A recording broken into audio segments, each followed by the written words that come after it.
Last year I made $2,500 in freelancing on Fiverr. In the next 3 minutes you will know exactly 1. How to find high-paying gigs. 2. How to write a compelling offer. 3. How to scale your freelance income. You struggle to pay bills on time.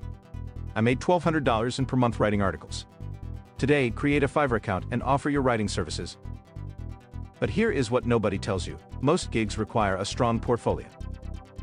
You have no experience, so you charge too little. I earn $800 in per week by specializing in one niche. Today, research a profitable niche and update your profile. Stay for tip 3, it is the one that changed everything for me. You work too much for too little money. I saved $312 in per month by outsourcing tasks. Today, hire a virtual assistant for $5 per hour on Fiverr. At this point, you can grow your personal brand faster, just like you can grow your YouTube channel faster at vidliningpxfio/JRRZZA. Next video, I will cover how to invest $1,000 and wisely. Subscribe now, I post every Tuesday so you never miss a money tip. Check the link in the description.